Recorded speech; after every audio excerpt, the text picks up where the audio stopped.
Bonjour à toutes et à tous. Nous allons aujourd'hui aborder les thèmes 50 de Versailles à Paris, l'architecture française. Le titre complet serait l'architecture française, son influence extérieure depuis le XVIIe siècle jusqu'à nos jours.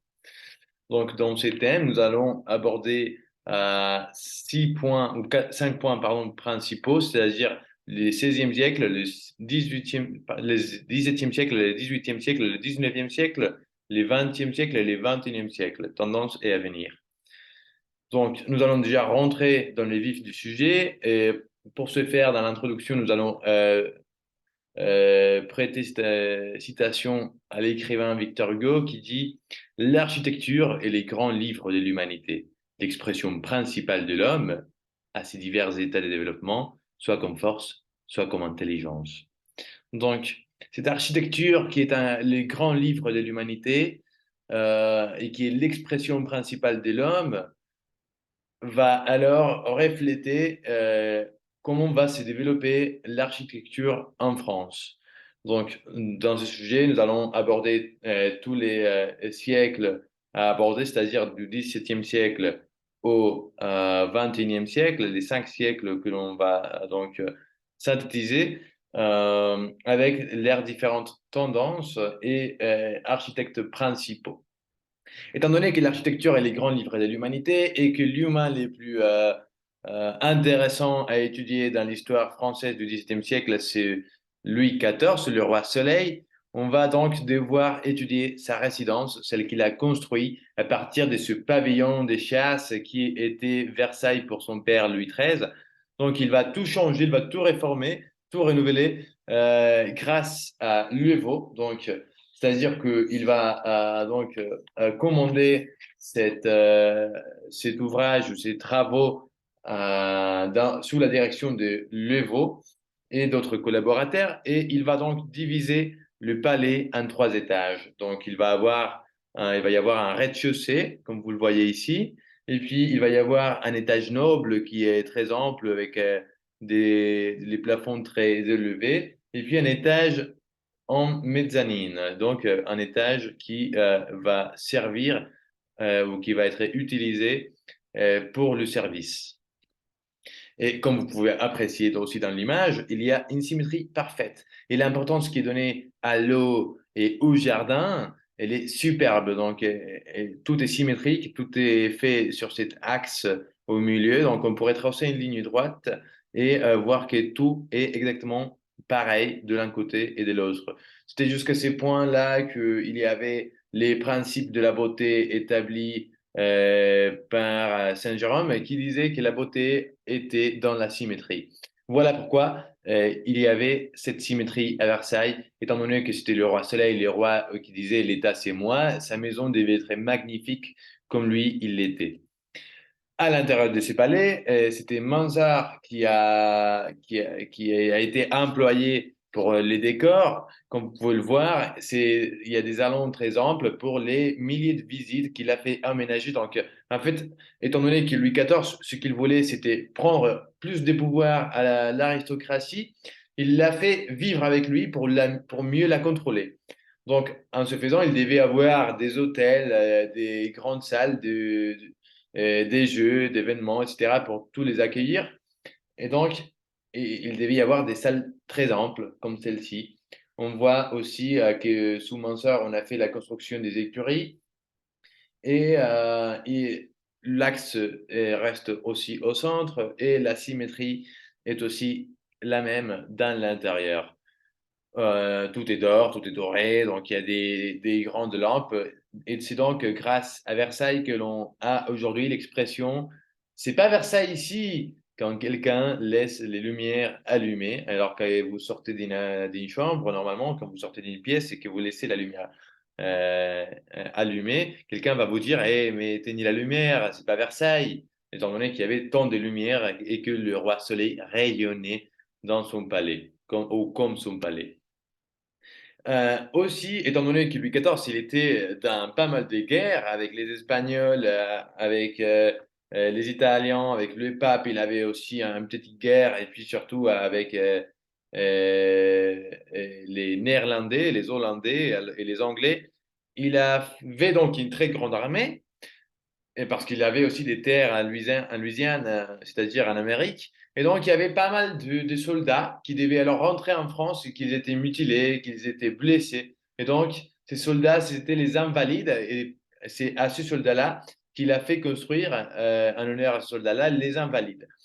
Les invalides, avant, ça n'avait pas les dômes dorés. Mais bon, c'est Louvois, donc le secrétaire d'extérieur ou d'armée, qui a consacré ce travail à Libéral Bruant. Et donc, là-bas, dans ce palais ou dans cet hospice plutôt, les travailleurs, les soldats, les anciens soldats travaillaient dans des ateliers de confection d'uniformes, de cordonnerie, de tapisserie, etc., afin de combattre l'oisiveté. Ceci dit, nous devons passer au XVIIIe siècle où nous allons parler du baroque et des classicismes. Et vous allez dire, mais vous n'allez pas parler du Paris. Eh bien non, parce que Louis XIV, il avait déménagé à Versailles et donc, on va dire d'une manière un peu familière, ça lui était égal. Il s'en fichait un peu de ce qui s'est passé à Paris, sauf pour dire qu'il a mis les lumières pour améliorer ou pour diminuer tout ce qui était du cambriolage, des délits et des crimes. Donc, il a mis la lumière en tant que roi soleil, ce qui lui donne aussi son nom, à Paris, et aussi il a mis les égouts, même si il y a des gens qui disent que le 14 n'était pas très hygiénique. Mais bon, ça c'est une autre histoire. Dans le 18e siècle, alors, il est mort, Louis XIV est mort, et c'est son frère, son petit frère, Philippe d'Orléans, qui va être le régent pendant un moment. Il avait un amant qui aimait beaucoup l'art italien, et c'est lui donc qui avait ramené aussi les styles italiens et, lors de sa régence.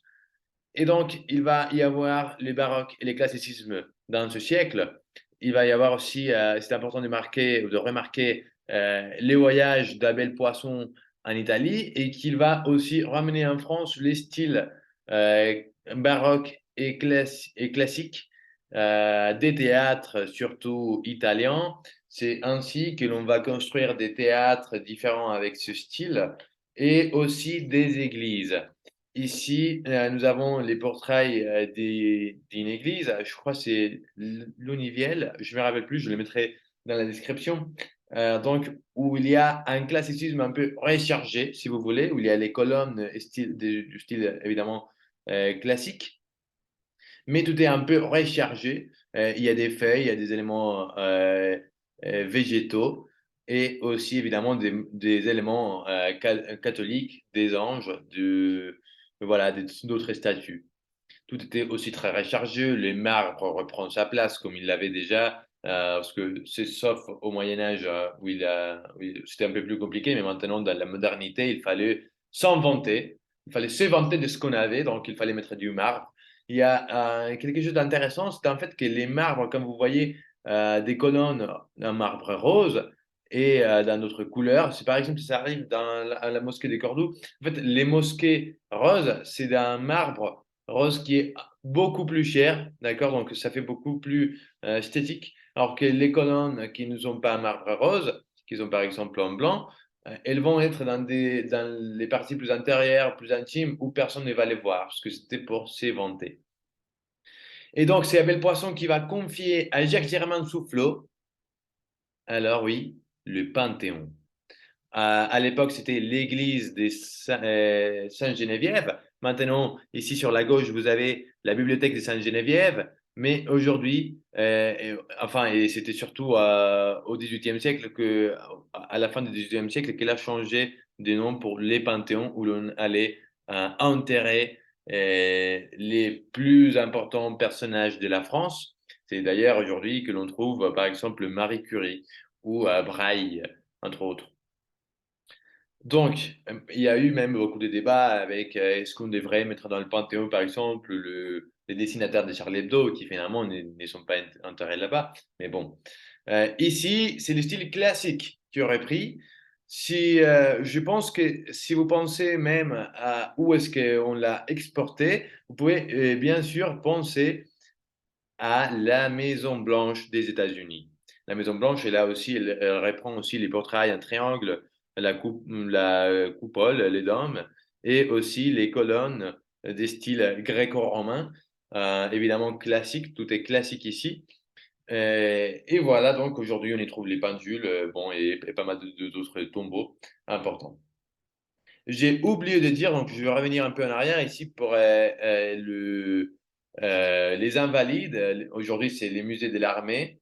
Ça a influencé évidemment l'Escorial des Philippe II. Ok, donc Philippe II en Espagne, il y a l'Escorial à Madrid. Donc ça reprend aussi le même style des Invalides. Et passons donc maintenant au 19e siècle, c'est l'essor de la France ou à tous les niveaux, si vous voulez. Donc, il va y avoir Napoléon en tant qu'empereur et après la bataille, enfin, après la Révolution française. Et c'est donc Napoléon qui va commander au baron Haussmann, qui était son préfet, de réformer, de transformer plutôt Paris. Donc, on a tout détruit, sauf le Marais et une partie des Saint-Geneviève-des-Prés, pardon, Saint-Germain-des-Prés. Donc, c'est le 7e et le 2e arrondissement aujourd'hui. Tout le reste, il a été détruit, même la propre maison où le baron Haussmann est né. Pourquoi? C'est donc parce qu'on devait faire des artères, donc créer des grandes voies, des grandes rues, avenues, pas des rues, mais des grandes avenues, des grands boulevards à Paris pour améliorer la circulation. Étant donné que les barons Haussmann, c'était quelqu'un des très riches, donc qui valorisait beaucoup l'économie, il pensait au transport. Donc, il pensait que les transports devaient aller vite d'un côté à l'autre de Paris, de la ville, de la capitale de la France. Et donc, pour ce faire, il fallait créer des grandes avenues qui pourraient réélire ou réunir les différentes parties de la ville d'une manière assez vite.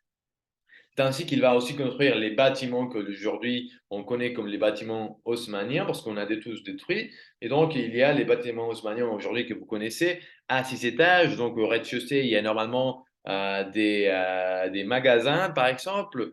Après, il y a un premier étage où il y a un grand balcon aussi assez symétrique. Donc, dans ces grands balcons, c'était la partie noble qui y habitait. Il y avait un deuxième, troisième et quatrième balcon, enfin, quatrième et jusqu'au quatrième étage, puis un cinquième étage avec balcon encore. Et finalement, il y avait un sixième étage où il y avait les chambres des bonnes. Donc, les chambres de service, des gens qui faisaient le service des habitants de cet immeuble. Quoi d'autre dire sur le 19e siècle? Évidemment, les néoclassicismes. Et il va y avoir la réinvention, si vous voulez, des galeries et des passages intérieurs aussi destinés à la marchandise, c'est-à-dire au marché, à la consommation. Il va y avoir d'ailleurs, de l'époque de Louis XIV, en fait, ce qui unit tout le thème, c'est en fait l'exode rural, donc c'est-à-dire les gens qui habitaient à la campagne vont aller vivre maintenant dans la ville. Pour ce faire, c'est d'ailleurs que le baron Haussmann il a tout détruit. Et donc les gens qui habitaient au centre-ville, ils devaient aller partir dans les banlieues. Il y a d'ailleurs le roman de Victor Hugo qui s'appelle Les Misérables, qui se passe à Montreuil, c'est-à-dire dans les 93 aujourd'hui, c'est-à-dire hors de Paris, extramuros. Et donc, l'intérieur, ça va rester pour les Parisiens qui peuvent payer les hauts prix, les prix si élevés du centre-ville. D'ailleurs, c'est intéressant ici, c'est donc, on voit ici un petit peu les premiers rangs, les premiers balcons de ces premiers étages. Et on voit aussi dans les portails qui étaient tout très embellis, c'est-à-dire tout était décoré jusqu'au détail avec des motifs des fleurs et aussi des anges. Par exemple, ici, je crois si on voit des anges ou des personnes, des statues de style classique ou néoclassique dans ces cas. On va essayer de relier, donc dans la ville, on va essayer de donner l'importance à la nature, comme par exemple ici avec des motifs de fleurs et des feuilles. Mais à la campagne, on va aussi essayer de trouver, d'embellir les parties de la nature que l'on apprécie beaucoup. Dans cet exode rural, on a un peu le romantisme qui vient, qui veut se rapprocher de la nature. Donc, on veut quand même se rapprocher un peu de la nature à travers l'architecture. Dans la deuxième partie du 19e siècle, il y a les néo-baroques. Donc, avant, dans le 18e, il y avait les baroques et les classiques, et les classicismes. Donc maintenant, au 19e, les néoclassicismes et les néo-baroques. Deux expressions principales de ces néo-baroques, c'est par exemple le Sacré-Cœur qui se trouve à Montmartre. Vous le connaissez évidemment, je crois, à travers, par exemple, le film d'Amélie Poulain. Ou sinon, on a l'Opéra Garnier de Paris au 9e arrondissement, avec encore des colonnes. Donc, il y a les baroques, je vous rappelle, c'est un classique euh, un peu trop poussé à l'extrême. Donc, il va y avoir tout ce qui est des motifs romans et gréco-romans, comme les colonnes, comme les portraits maintenant qui passent d'être un triangle à être un peu courbé. Et aussi, l'or va essayer de rester les hauts de toutes les colonnes, de tous les paliers. D'ailleurs, le cas des invalides, ou c'est quand même le cas aussi de l'Opéra Garnier où on a les statues en or. Voilà donc pour le 19e siècle, pour cette deuxième partie. Mais à la fin du 19e siècle, on va commencer par encore la révolution industrielle qui va venir. Donc, on va commencer à mieux maîtriser d'autres matériaux comme le verre et le fer, les métals. C'est surtout le fer qui va dominer cette dernière partie. Et on va trouver une architecture utilitaire et métallique. J'ai mis ici le pavillon Baltard, qui est aussi dans le nord de la France. C'est, je ne me rappelle plus, en Long-sur-Marne. Et donc, un pavillon avec du fer, donc un matériel nouveau qui n'existait pas auparavant ou que l'on ne savait pas maîtriser. Donc, il va y avoir des structures plus légères. Ce qui va donner, par exemple, ici, les cas de ces ponts faits par Gustave Eiffel. Vous pourriez peut-être dire, ça se trouve à Paris? Non, eh ben, ça se trouve à Séville. C'est les ponts de Triana qui se trouve à Séville. Ça a été aussi fait par lui. Et il n'a pas fait que la Tour Eiffel, il a fait pas mal d'autres choses. Et il va y aussi avoir donc cet essor des ingénieurs architectes. Il va y avoir des ingénieurs qui construisent pour en faire plus utilitaire. Parce que les architectes, ils voulaient la beauté. Et les ingénieurs, ce qu'ils veulent, c'est l'utilité. Voilà donc la fonctionnalité, que ce soit, ça doit être fonctionnel. Donc, c'est pourquoi on essaye de mettre ces ingénieurs à la construction. Finalement, dans le XXe siècle, il y a le retour du nombre d'or. Si vous voyez ces six rectangles, lesquels vous semblent les plus beaux, les plus harmonieux? Parce que c'est ça les mots, harmonieux. Dans tout ce qu'on a vu de l'architecture, on essaye de reprendre, oui, de reprendre l'harmonie latine, grecque, etc. Et maintenant à la française ou à l'italienne aussi dans des extraits. Alors normalement, si vous pouviez choisir un rectangle, ce serait lequel? Un, 2, 3, 4, 5, 6. Et bien, normalement, vous auriez tous choisi les rectangles numéro 5, car son côté court mesure 1 et son côté un peu plus long mesure 1,618.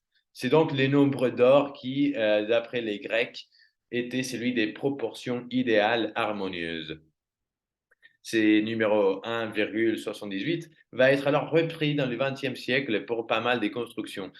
Donc, dans ce XXe siècle, il va y avoir d'abord l'Art Nouveau, qui est repris notamment par Hector Guimard, celui que l'on connaît aujourd'hui par les stations, par les arrêts de métro, donc avec ce style un peu Art Nouveau.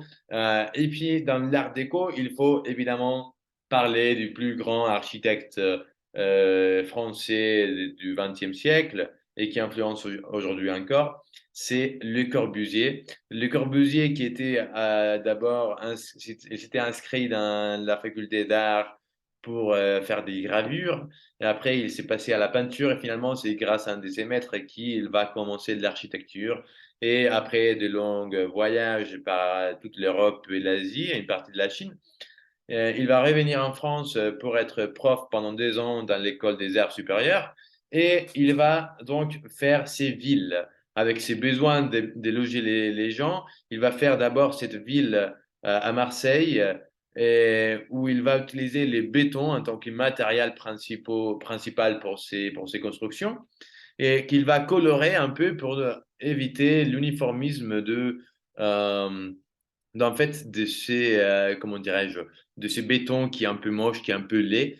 Mais voyons encore, on va dire cet expériment architectural qu'il a construit, qui était la cité Savoie, où on a des piliers, parce que Le Corbusier pensait que le bas des villes correspondait au transport, que ce soit voiture, train, métro, enfin métro non parce que c'est le sous-sol, mais même piéton. Donc cet espace, il devait être confié au transport.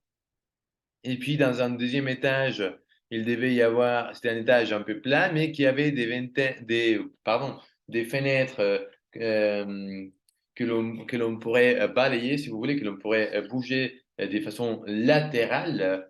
Je vais retrouver un peu plus exactement l'extrait où on parle des 5 points. Donc les pilotis que l'on voit au premier étage, les toits et la terrasse qui doit être vert, qui doit récupérer et donner cet espace à la nature que l'on prend avec la surface de cette ville, de cette construction, de ces bâtiments. Les plans libres, c'est-à-dire il fallait un plan libre où insérer ces bâtiments. La fenêtre bando, voilà, c'est ça, la fenêtre bando qui occupait totalement les longs de la façade. Et finalement, la façade libre aussi, parce que il ne devait pas y avoir de forme. Et il y a aussi un point qui n'est pas ici, mais qui est en fait, je crois que c'est ça en fait le plan libre, quand on parle de plan libre, c'est-à-dire que les colonnes, elles sont à l'intérieur et c'est les structures de l'étage qui sort vers l'extérieur. C'est ça les plans libres. Et puis, une fois, pardon, pourquoi est-ce que j'ai parlé avant du nombre d'or? Évidemment, si vous voyez ici, les colonnes sont mises dans des rectangles qui prennent la même proportion de ces rectangles d'or. Donc, si ça mesure 1, ça mesure le double, enfin 1,78 ou à peu près, parce qu'après, dans les constructions, évidemment, on peut se rapprocher et faire 1,6 de la longueur de ce rectangle. Et donc, tous ces éléments pouvaient être découpés dans cette partie-là. Je crois que dans tout ce que l'on voit, il y a des rectangles avec ces nombres d'or, ou c'est basé sinon sur ce nombre d'or d'harmonie. Dans le XXe siècle, surtout maintenant, on va passer vers la fin de ce XXe siècle, il va y avoir l'architecture soviétique, c'est-à-dire l'architecture de l'après-guerre, où on va créer des HLM, des bars et des tours, c'est-à-dire on va créer vite parce qu'on a beaucoup détruit dans la Deuxième Guerre mondiale. Et donc, Seconde, pardon, Guerre mondiale, parce que je crois que ça va être bientôt la deuxième.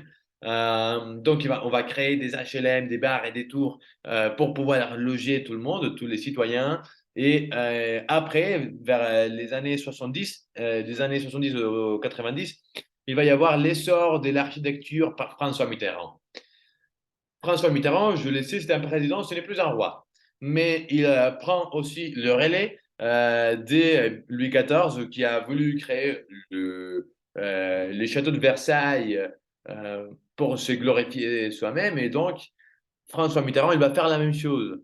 Il va d'abord faire, par exemple, ici on a évidemment le centre Georges Pompidou, un hommage à l'ancien président, et la pyramide du Louvre qui a suscité une grande polémique, car c'était les palais royaux et il y avait les ministères des Finances qui étaient encore installés là-bas, donc il a fait sortir les ministères des Finances et il a appelé un architecte sino-américain pour faire cette pyramide du Louvre qui avait donc beaucoup de polémiques, car pas tout le monde l'aimait.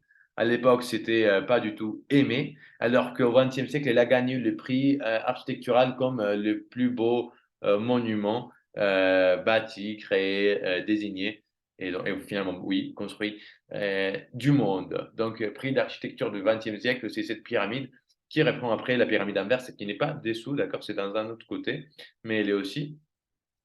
Il va y avoir ces bibliothèques, la Bibliothèque nationale française, aussi connue sous les noms de François Mitterrand. Bibliothèque François Mitterrand, ça m'étonne. C'était lui qui l'avait commandé donc aussi à la fin de ces 20e siècle. Il l'a donc commandé à Dominique Perrault, qui l'a construit en 1990-89.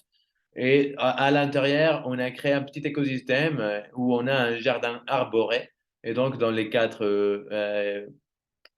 bâtiments, comme dirait des livres, il va y avoir tout ce qui est les archives de la Bibliothèque nationale française.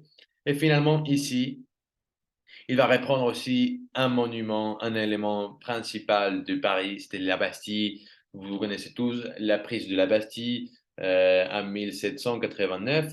Et ben aujourd'hui, c'est un opéra, c'est l'Opéra Bastille. Ici, on a avec cette arche l'entrée qui ressemble aussi à l'arche, à la grande arche qu'il a fait à la Défense, qui a une ligne droite jusqu'à l'Arc du Carrousel. Euh, et aussi avec ces carrés qui sont aussi sous les nombres, qui sont aussi construits sous les nombres d'or et qui simulent, enfin il y a beaucoup d'interprétations, mais pour beaucoup disent que c'est une montée et une descente comme la montée, enfin ou la pyramide et la pyramide inversée. C'est un hommage à ces pyramides. Mais ce qui est important aussi, c'est encore le nombre d'or. Si je ne sais pas si vous le savez, mais si vous prenez la surface de la pyramide sans les décimales et que vous la divisez par la hauteur, ça va vous donner aussi le nombre d'or. C'est très intéressant ce qu'il a fait. Donc, c'est pour ça que c'est esthétique. Et donc, nous devons finalement passer à ce 21e siècle où l'on va parler des Jeanne Nouvelle et des Dominique Perrault, enfin, c'est lui qui avait construit la Bibliothèque nationale française. Et Jeanne Nouvel, qui a construit donc ici les musées du Quai Branly, où l'écologisme prend le pouvoir, prend la place. On sait qu'il va y avoir besoin des éléments décoratifs écologiques, naturels, d'accord, dans cette ville où la couleur prédominante est le gris, ou dans ce pays, on va devoir reprendre la nature de la France dans la ville et l'insérer. C'est pour ça que le baron Haussmann, il pensait déjà à ces espaces verts et qu'il a fait construire, par exemple, il a fait aménager les parcs des Buttes-Chaumont ou encore les deux bois, les bois de Vincennes et les bois de Boulogne qui sont à l'est et à l'ouest de Paris respectivement.